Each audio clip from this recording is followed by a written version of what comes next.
Good afternoon, everyone. Thank Short you and for sweet. being here. Welcome to the Safra Auditorium. It's really an honor to be in this room and to be discussing this topic with you all today.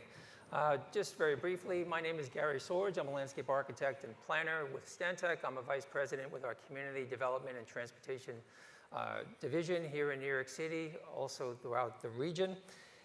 Just like to say a bit, much of our work involves water. We haven't touched a project, I don't think, in the last 20 years that hasn't involved water, or the discussion on resiliency and climate change and the impact of the decisions that we make on our future. Much of our work and the decisions we make are guided by greenhouse gas emissions and how we're impacting the future of our environment. This is a real rich discussion today with all the discussions that have been happening. And with no further delay, I'd like to introduce you to our other panel members, and I'll let them do that themselves. So, Franco. Good afternoon, everybody. My name is Franco Montalto. I'm a civil and environmental engineer. I wear multiple hats. I'm a professor at Drexel University in Philadelphia, where I teach classes on water, climate, sustainability, and resilience. And I'm also a practitioner. I have a consulting company based in New York City called eDesign Dynamics. So it's where I take the research that I do and put it in practice. And I'm also on this panel representing the New York City panel on climate change. I'm one of the 3 co-chairs of the 5th panel. Okay. Peter? Hi, everyone. I'm Peter Marcatulio. I am a geographer. I'm the chair of geography at the Hunter College, which is in CUNY, the City University of New York. I also have several hats. I've been working with Franco for the last 2 NPCCs, the number 4 and currently number 5. I've also been on the NYSERDA climate assessment. I was on the national, what's called the State of the Carbon Cycle report, and I'm currently on the 3rd decennial carbon cycle plan, which is developing a carbon cycle research plan for the United States. Karen? Hi again, if you were at the first panel, thank you if you were. If not, this will be a great one. So my name's Karen Apple. I'm with AECOM. I'm Vice President and Climate Change Lead. And I've worked on resiliency type work my entire career, starting out with wetland restoration, stream restoration, the original nature-based solutions early on in my career. And then more recently, I've managed some large resilient infrastructure projects, including Rebuild by Design Hudson River Project, which is in construction as we speak over on the Jersey side. And currently I'm working with the team at AECOM on one of the New York City DEP cloudburst hubs. So we're all looking forward to talking with you today and continuing the panel from this morning. Thank you all. So each of us are going to share a couple of slides with you, and then we'll engage in a panel discussion, and then we'll open it up for questions from the audience. So we should get into the slide deck, please. Thank you. So looking at this, let's see if I can go back one. I might have advanced too far. All right. So looking at the major components of climate change, at least in the focus of this discussion, are heat. We're looking at sea level rise, we're looking at coastal flooding, and we're looking at fluvial flooding. And if you look at some of just the quotes here, excerpts that are on the screen, from a standpoint of heat, these greenhouse gas emissions are increasing temperature, temperature is increasing, the loss of Arctic ice, that's increasing sea levels. And then we're looking at sea level rise and the combination of surge, it's creating havoc on many of our coastal communities around the globe. And then you have coastal flooding, which is a result of that sea level rise. And then to look at some of the extremes that we've experienced just in this region over the past year or 2. And if you look at the last excerpt on the coastal flood, under fluvial flooding, just in areas no short car distance from where we're sitting, getting rainfall of up to 14 inches in less than half a day, getting rainfall up to 8 to 12 inches up at West Point in less than 6 hours.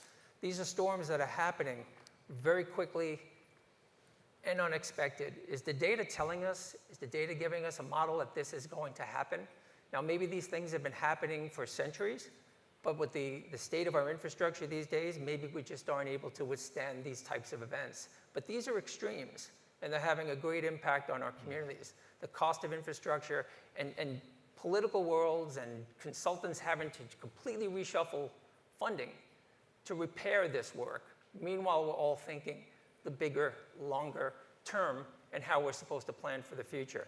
So just things to think about. This is a diagram that I adopted from Mr. Keeling. Now, this is looking at carbon extremes or carbon levels over 400,000 years. Now, do you believe the data from 100,000 years ago? Can you believe it from 200,000 years ago? But look at the cycles. Now, all of these extremes, well, they've peaked every 100,000 years or so. Now look where we are in the present day to where the red circle is on the illustration. It's really literally topping the chart. So I want to run parallel with two other scenarios: warming seas and then sea level rise.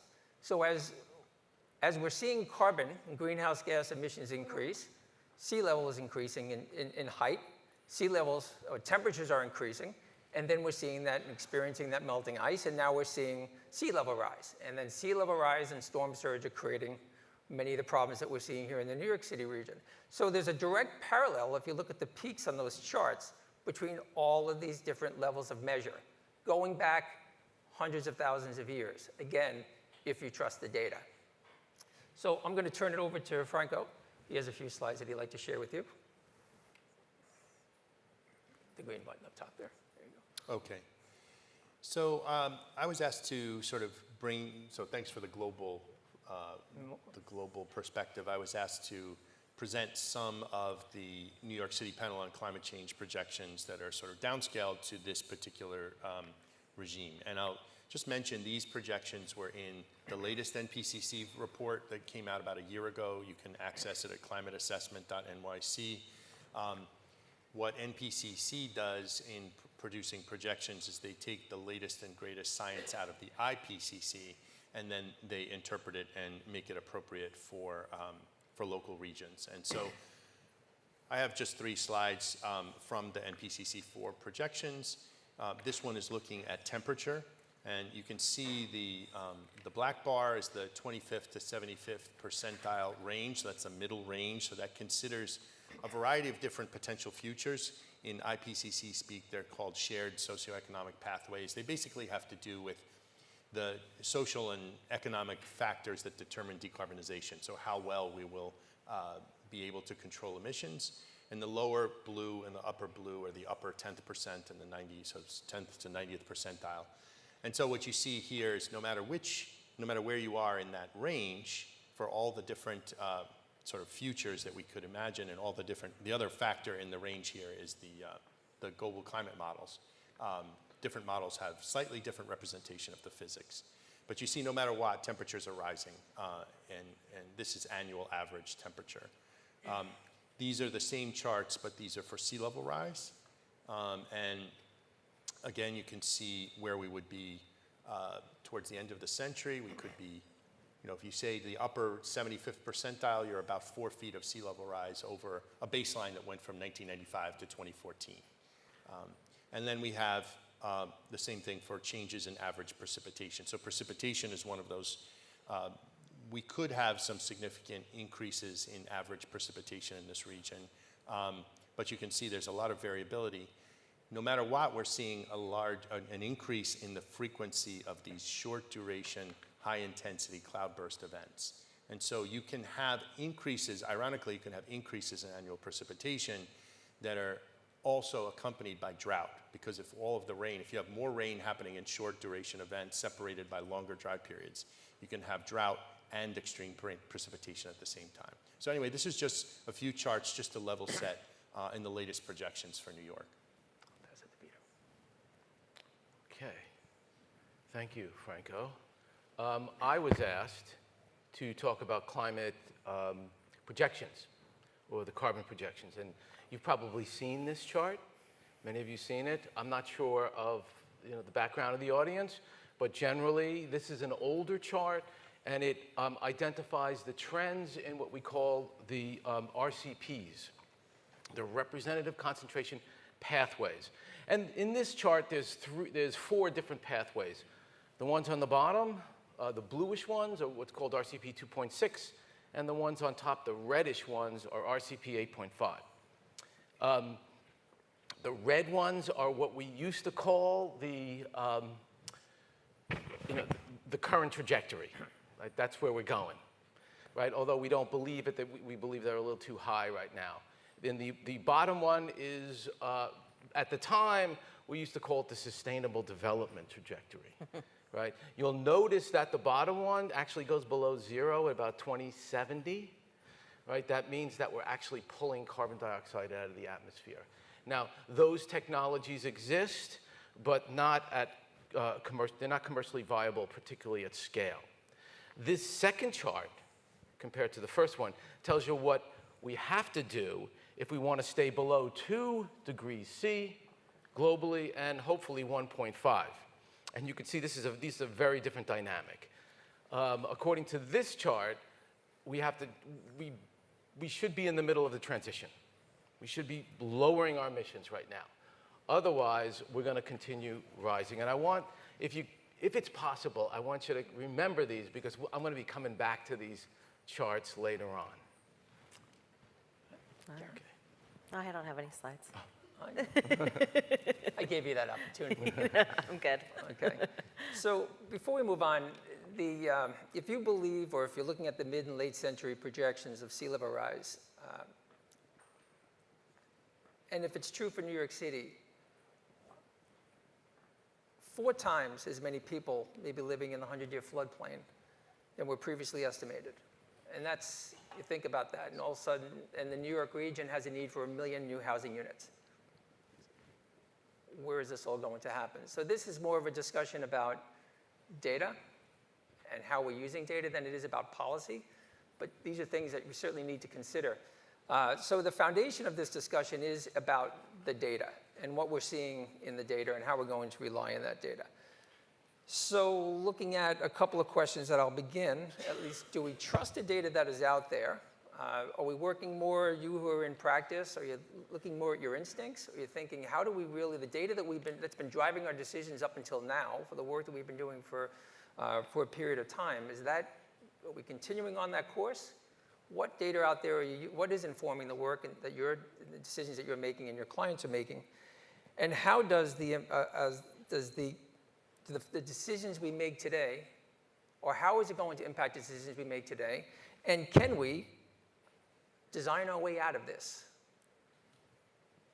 So we're going to turn it over to some questions. And you can't, I shouldn't go that far forward. I'm going to turn my first question over to, this will be for Karen. So we're going to start with climate change data and projections. As a practitioner, Karen, how do you use current climate change data and projections in your work? Now, you're doing more technical design work in the realm of resiliency.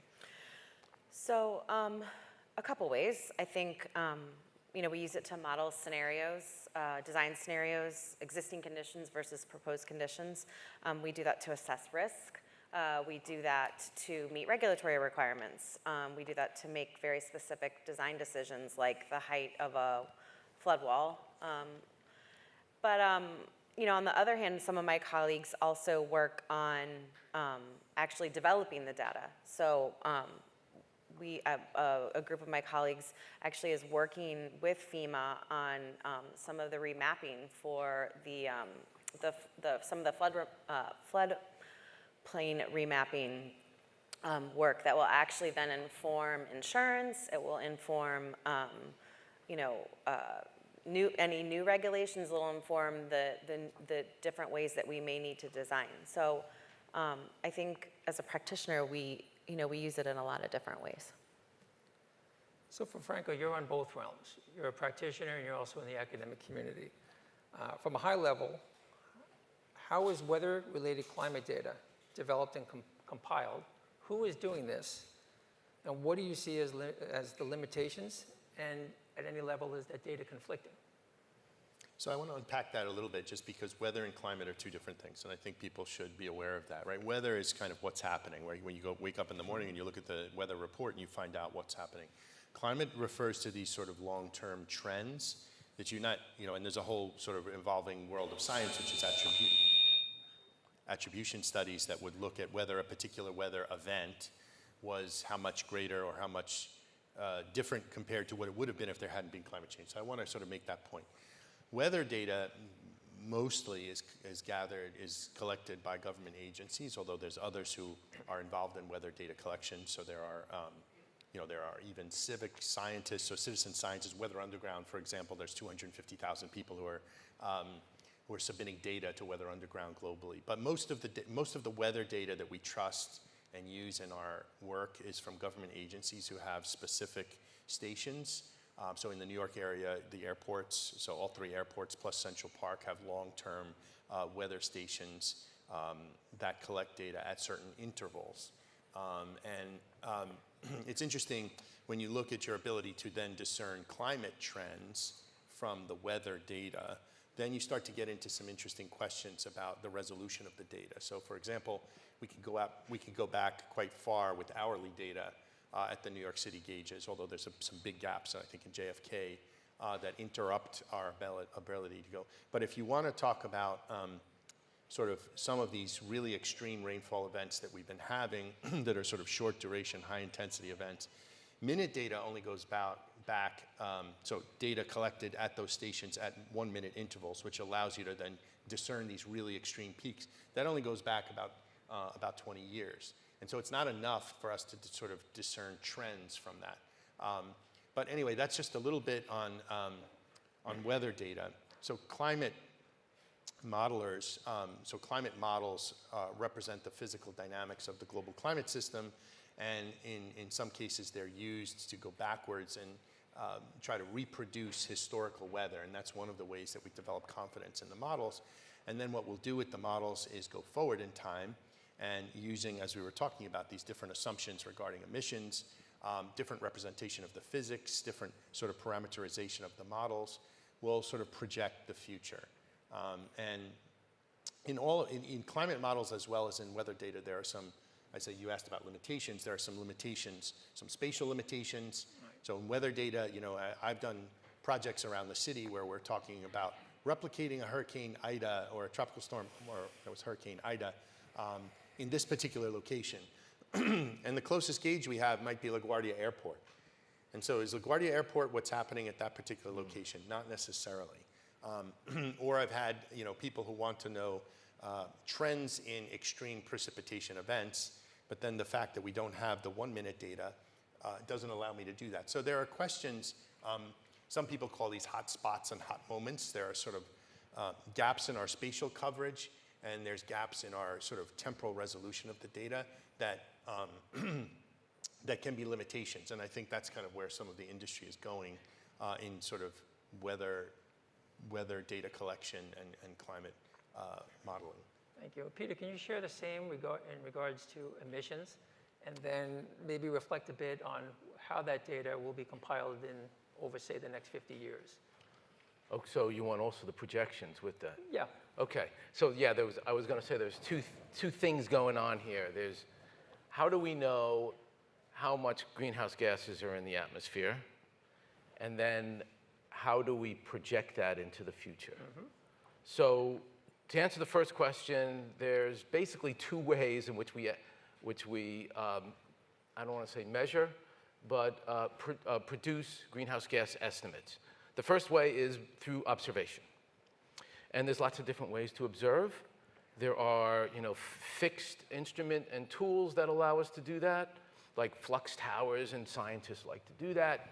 There are mobile ways. So for example, New York State recently paid a company to drive around the major cities and collect data on 9 different pollutants, including CO2. And then there's remotely sensed data. That's the satellites that are rotating around the Earth. And then they provide us with information on on signals that correspond to measurements of CO2 and other greenhouse gas chemicals. Those data are collected, but there's lots of problems with both temporal and spatial resolution. Therefore, most of the estimates most of the data that you see are from estimates. And these are basically calculated from economic activity. the number of gas wells, power plants, cows, et cetera. And they're combined with what's called emission factors. And then they're all used, they're put into these emission protocol algorithms that end up producing a lot of data. So for example, in the US, our emission estimates are collected by the US EPA. There's something called the Greenhouse Gas Reporting Program, and that's been in operation since 1990. And they give you the US estimates for annually since then. They collect data from approximately 8,000 facilities across the nation.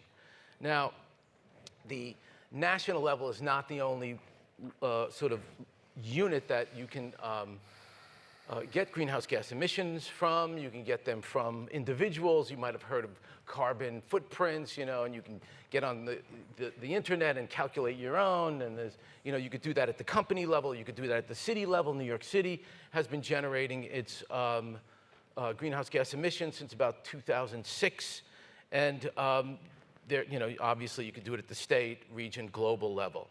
The global level is either sort of an aggregation of greenhouse gas emission inventories by nation that's delivered to the UNFCCC and used in the IPCC reports. Or there is spatially disaggregated data out there. There's something called the Edgar data, which is out of Europe. It's some data that I used at some point in my life. But those are all estimates, and they're about 1 kilometer square. The question also is about, like, how do you believe these data? Like, there's uncertainty in everything, right? And particularly the estimates.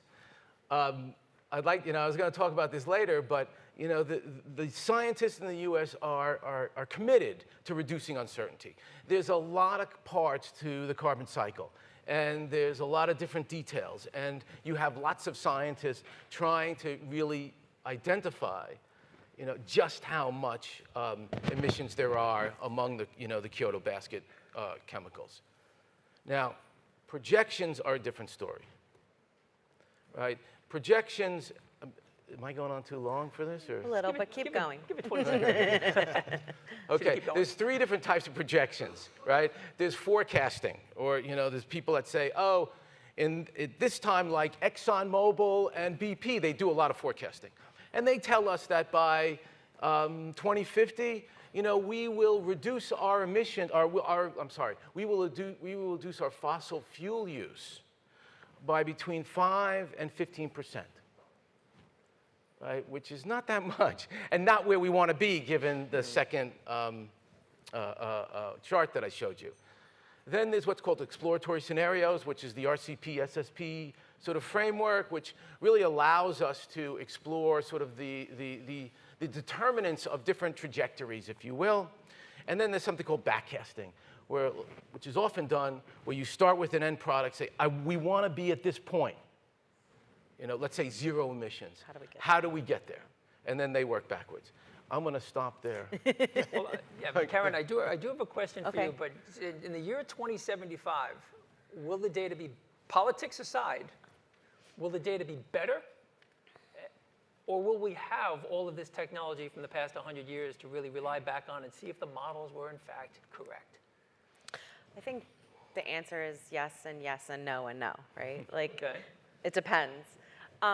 So I think, I think it's actually take a step back, and it's more important to think about how we're going to use the data, and I think that will make a difference in how good it is, how reliable it is. I mean, I trust you guys, and the fact that you're compiling the data or utilizing it or analyzing it, but I think agencies, government agencies, and other entities that kind of guide where we're going with, this type of work, looking at it from a more overarching perspective, and creating things like the New York Climate Design Guidelines, or MTA has their climate resiliency roadmap, actually using the data to plan ahead I also think AI could be a really interesting, and just other digital tools that consultant firms, universities, agencies, everyone's going to kind of be, governmental agencies, everyone's going to kind of be working on this type of technology to be able to utilize the data differently. But I also think, like what Franco was talking about, like we're going to be able to collect a lot more. And I think that could, on the one hand, be risky because there's, as you compile all the data, as there's more data, you could kind of have an error in some way. But I also think then it's more of an opportunity to really see what's going on and then compare it back to the predictions that we've had. If we've had a minute, the every minute collection for 20 years, well, in 50 years, that'll be 70, and then we'll be able to see, what that actually means. So I think it's a kind of complicated question, but that's my answer. Politics aside. Politics aside. Yeah. So I'm going to move on to another question, if I may. So there's a lot of singular climate change, or there are many climate change mitigation plans that we all have access to. And there are projections across the city, from coastals to stormwater conditions to net zero, renewables, electrification. At the city and at the regional scale, have these plans, as far as you're all concerned, have these plans set the right approach for the future? Peter, I'll go to you first. And that question specifically is, how should we change how we are designing for climate change in this urban environment, based on the projections you're seeing and the models that you're seeing? Okay. I'm an academic. I'm not a practitioner. That's why we're asking him. Okay. So, as you know, like, there's a definition of a geographer that's kind of pejorative.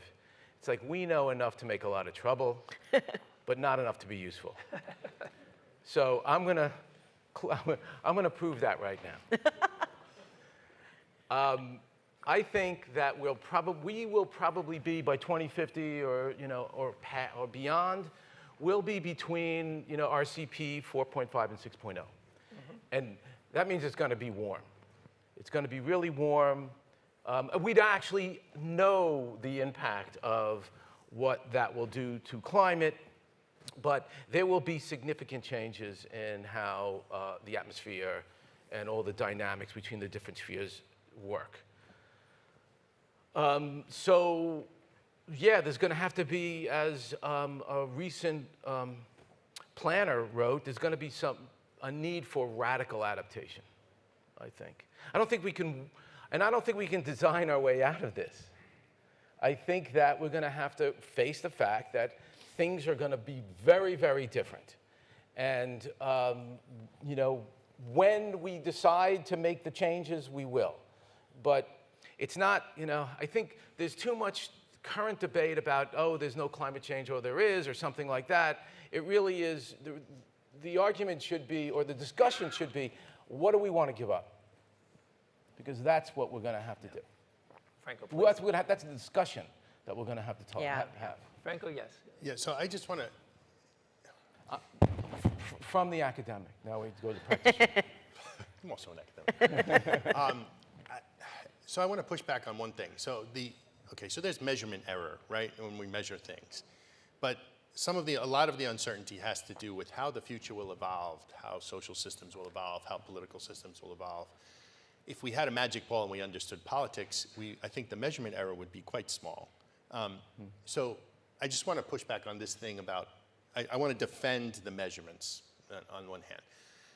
Number two, I think you were asking about climate plans.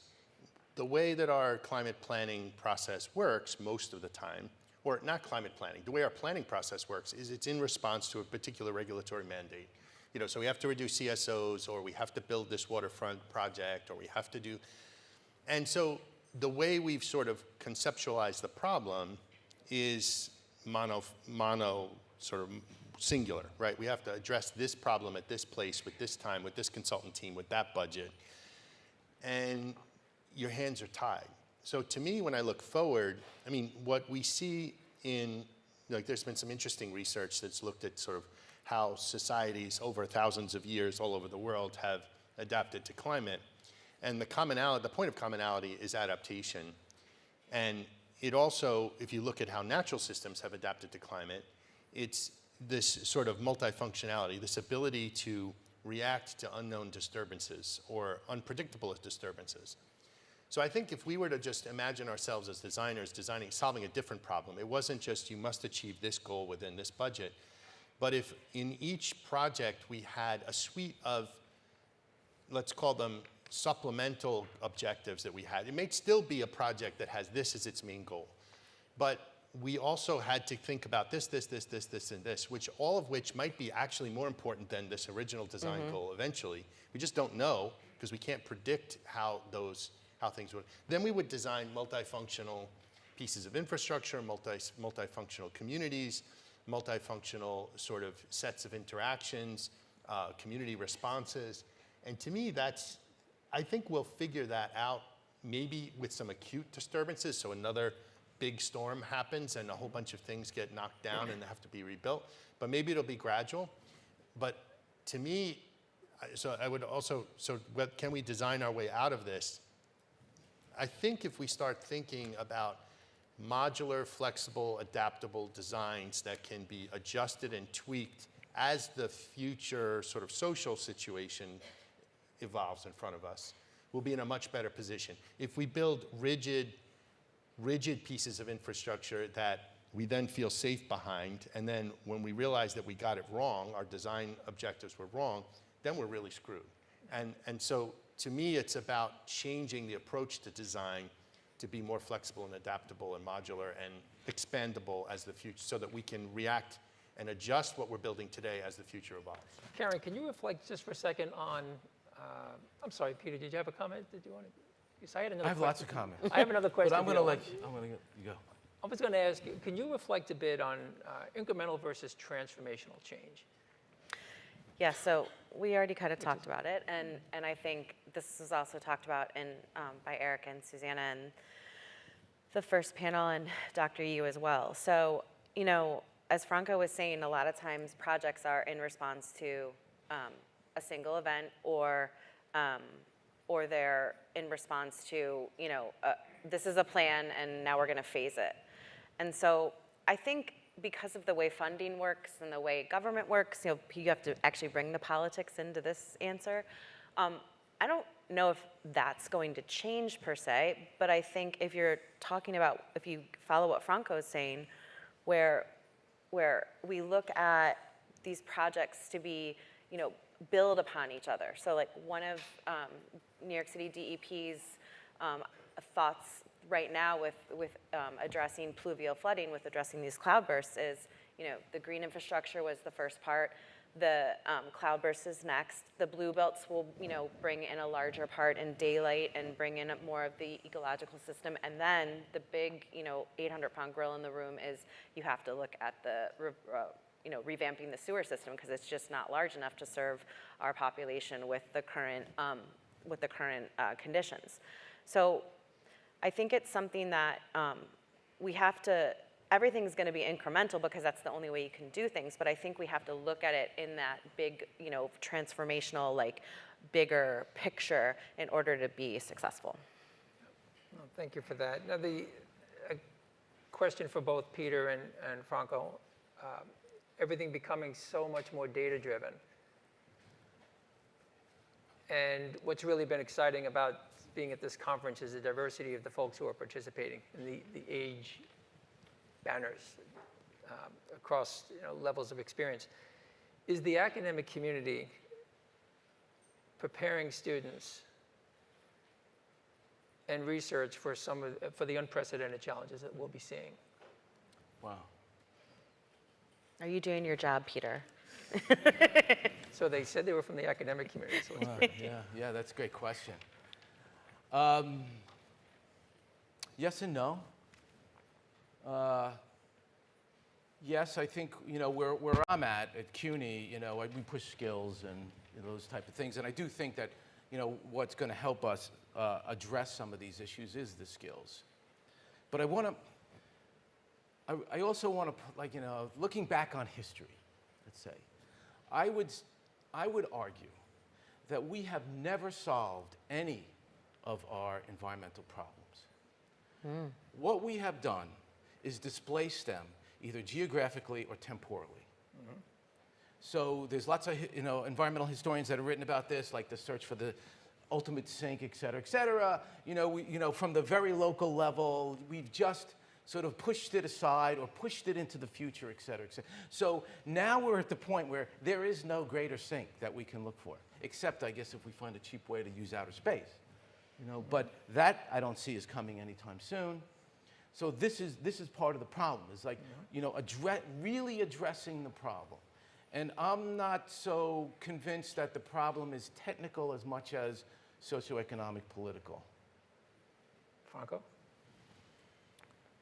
I would agree with that. I mean, to your question about whether we're preparing students or the future generation to deal with these questions, I think, from my understanding of what's happening, they want it. There have been some really there was a study in the Lancet. There was a national survey done by Pew of millennials and Gen X, and they're worried, they're concerned, they want to be addressing these problems in their work right now, even in their studies. You mean Gen Z? Gen Z. Yeah, sorry. we're Gen X. We're Gen Yeah. Sorry. I don't know. Well, anyway. I'm a boomer. So they want us to do that. I think what I've seen is that at the sort of K through 12 education, it depends on the state. I believe that New Jersey is doing some amazing things with climate education, and there's other states that are not. At the university level, I think it also depends on the institution. But I can tell you what I've found has been very useful is to model for students in the way that they're learning their subject matter how to address these problems. So why teach the old stuff when the new stuff is what they're going to be confronted with as you're pointing out, as soon as they enter the work world. So, there's a growing movement in using problem-based learning or experiential learning as ways. I have a class where my students, we model a watershed in a pre-development condition, existing condition, a green infrastructure condition, and then a green infrastructure with climate change condition. And there's all these aha moments where they see how much of, well, the green infrastructure is good, but it doesn't get back to pre-development, but climate change pulls away the green infrastructure benefits, and what does that mean about how we need to think about design? And I think the more that we can do, sort of put students into these really complex decision-making frameworks to which, as you point out, there's no real answer right now. Even in the professional world, we're just trying to get our mind around how to address some of these uncertainties. Right. I think the more you can get students into those situations, the quicker you can get students into those situations, the more they'll realize the relevance of their skills and capabilities, whether they're social scientists, whether they're physical scientists, natural science, applied sciences. There's a role for everyone in this, because it does need to become transformational, even though it's been incremental, I think. Right. Oh, please. Yeah, you know what? Completely agree with what Franco said. And in terms of educating students, so yeah, we have to constantly, confront them with all the tensions that are out there, which I think Franco mentioned really articulately. But also, we have to teach them something that we may not do very well, is to work collaboratively, because that's really the way of the future. People have to work together. Right? And the more, some of the people that I think are doing the best out there really know how to work collaboratively. And that's something that I think we need to teach. In terms of really making them think, like, I always question them about this concept of sustainable development, which I believe actually is hurting us.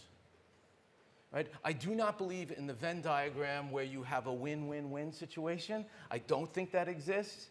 I think that, like any good economist will tell you, there's always trade-offs, and that you have to really sort of deal with all the tensions, as Franco was mentioning, and that thinking about things and always saying, oh yeah, we can have everything, is really hurting us.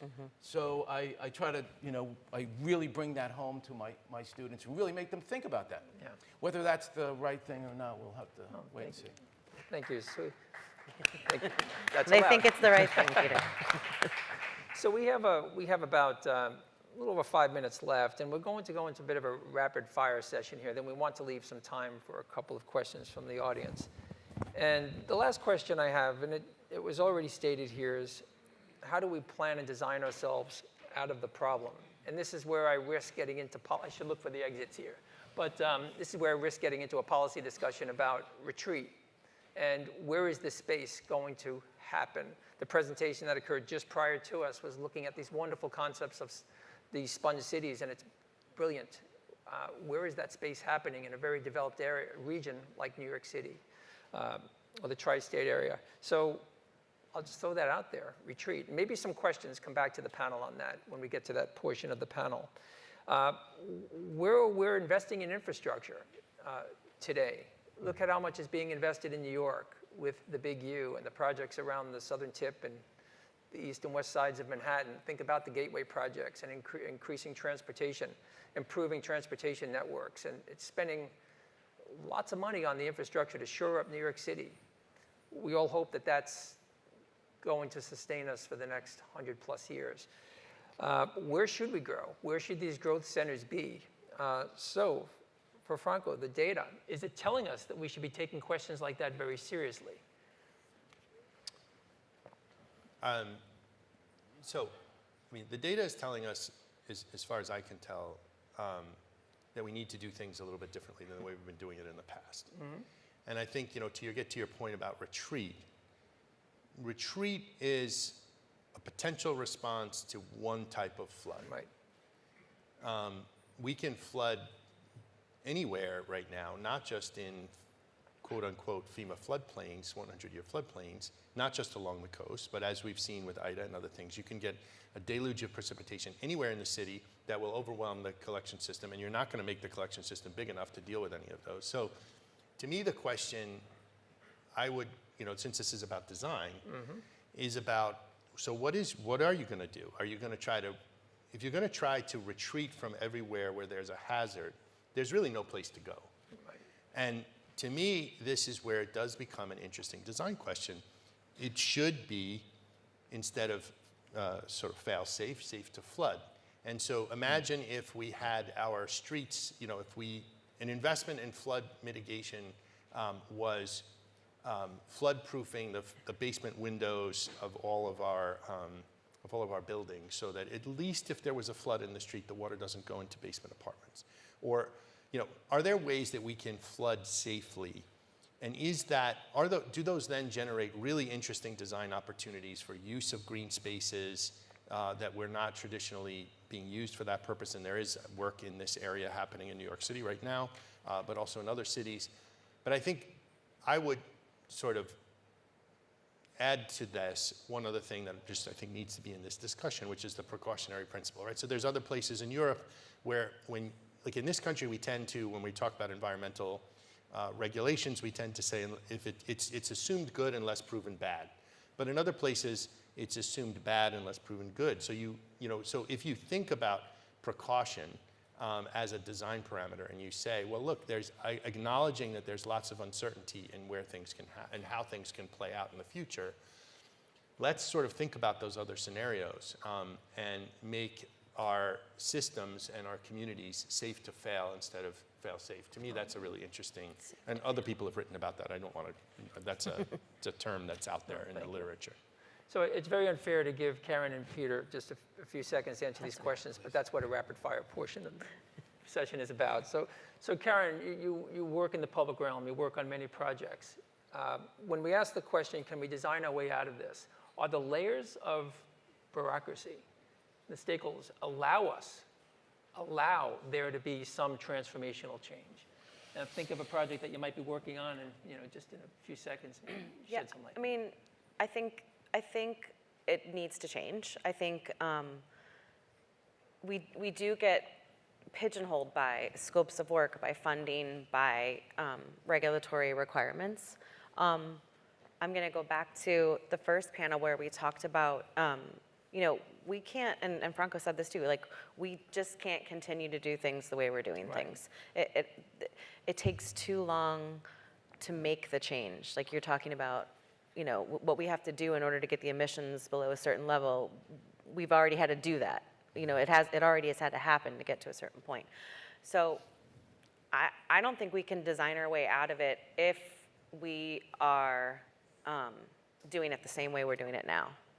I mean, I look to the future. I look to, I mean, AI is like the most wonderful tool and the bane of our existence. But I think a lot of those things we're going to have to wrap our hands around in order to figure out what the solutions are going to be. And I think retreat's part of it. I think designing is part of it. I think changing our expectations and working together more collaboratively and educating people that it needs to happen faster. So, Peter, ending where we started, looking at data, do you see any positive scenarios in the future? What does positive mean? Maybe those bars start to move down on these charts. Maybe Oh, we're yeah, starting to see it will happen. The data. I mean, there is a really good energy historian named Roger Foucault in the UK who has looked at, transitions in energy across the millennia, whatever. And, what he writes is that they happen, but they happen slowly. Right. Right? And the problem with the current transition, or sort of the reduction in emissions per unit energy that we really need, is that renewables produce electricity, which we already have. So previous transitions occurred because something new and efficient and cheaper and cleaner, was available. But this new technology is producing the same thing, right? So there's not, and if you're in a household, you don't know if your electricity is renewable or not. So what his point of view is that this particular transition is going to take long, and he's talking about like 50 to 100 years. Yeah. Right. So, it probably will happen, but in the meantime, the changes that are going to occur are going to be pretty dramatic. Right. Yeah, I'll leave it at that. Thank you. And Karen, we're going to try to grab a question from the audience. If there's anyone who has a question or comment for our panelists, I see a hand up in the back in the shadow there. Yeah, just to follow up on what you just said. You said change is going to be pretty dramatic. Can you paint a picture for us here in New York City? Like what is that going to look like? I don't know, in the next 10, 50, 100 years. Well, I don't know, Franco, you'd be better at that than I am. Just lob it onto him. I think there's probably a combination of acute events and gradual change that will happen, right? There could be another, I don't want to say Sandy-like event because everybody seems to think that the next event is going to look like Sandy or Ida, but it could be something completely different, right? I mean, we saw the wildfires, right? So there could be some, and they're likely, the chances are that there will be some extreme event that has not occurred, and that will trigger a new set of discussions. Right. And then there's gradual changes that will, like people like to talk about nuisance flooding. People like to, we had long periods of time when we couldn't go outside, without having to breathe in yellow air. Mm-hmm. We've had, we may have some drought regulations that will control how much water we can use. So I think there'll be a combination of things, some really pivotal sort of tipping points, and then some changes that will go from nuisance to we better deal with that. And I guess I'm more positive than my colleague Peter here is. I think that we will start figuring it out along the way. And sometimes then one of those acute events will come and knock us over the head, and then we'll be, we really got to do that now. And we'll see some transition. But I mean, these scenarios, these climate realities are going to start happening, and as they are happening, and they will continue to happen. Can I? Yeah, please. Yeah. So maybe, I don't know, it might have been 10 years ago, when I first started getting into this, we did a series of scenarios using the RCP SSP framework to look at intense heat waves, 15-day heat waves at 42°C and above. So where were they going to occur?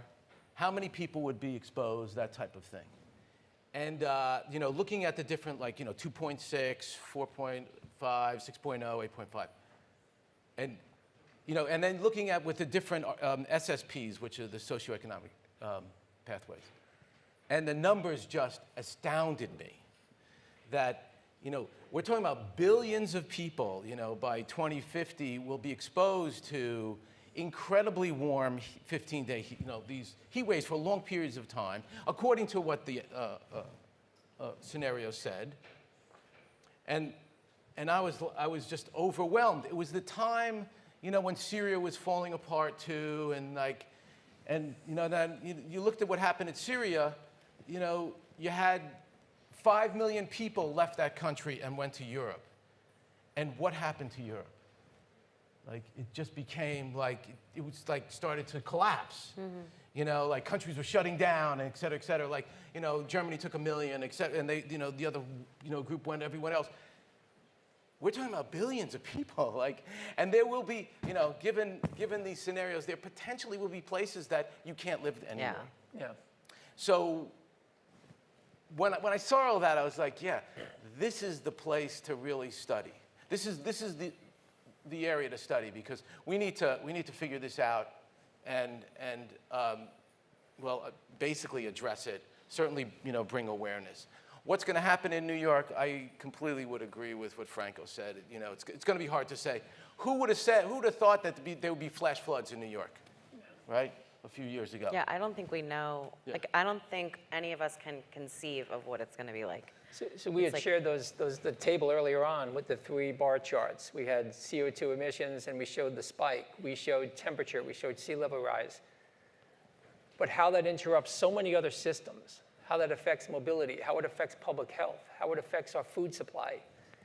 To your question in the back, you can take that table and just blow it up exponentially into all the different things that affect human life, that affect our economy, that affect how we live, public health. It's really quite dramatic. And so you look at the data, is the one data set today that tells us how that's all going to work. Maybe in 2075 we have a better outlook. We'll certainly have a lot of data to assemble between now and then. So when you roll back here in the year 2075, maybe there was an interesting takeaway from today's panel. I want to thank Franco. I want to thank Peter. I want to thank Karen. And if we can take one more audience, one more question from the audience. I've got one over here, Gary. Let's do it. Okay. As a waterfront scholar, I'm talking from the space of academia and kind of addressing the question, are people preparing students for what is about to come? And this is more like a contribution or suggestion. I know the academia has a lot of intellectual assets and people get to do a lot of research, but how much encouragement, how much funding, apart from, it's sad how times are now, and then funding is getting pulled out from anything climate change and environmental justice. But as private investors, like the sponsors we have in this program, how many people are actually seeking out to get solutions from things that have been developed from academia. I know from my experience in Europe, there's a lot of funding that goes into SDG goals, anything that has to do with that. But here, I think a lot of people our lecturers are doing their bits, and a lot of graduate students do a lot of research, and they just end up as thesis. You might develop a solution, but never get to sell your ideas. So maybe the suggestion is going to be like sponsors could go to schools. If you see something that is actually looks like a solution towards climate resilience, maybe some investments can go into that. Thank you. Thank you. Thank you. Thank you. The gentleman here in the front left. Thank you.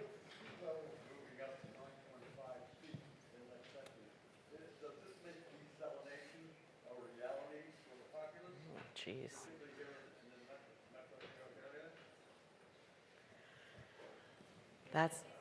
It's a question about desalinization when you think about the storm surge and the propensity of flooding. I could try this, but I can only say that maybe that's the future of AI. Maybe that's the next thing that's going to make our cities livable. Yeah. Yep.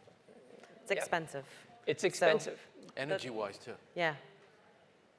But it is on the table in certain places. In fact, I'm taking my students to get to the academic thing next week to see the desalination plant that was built in Cape May.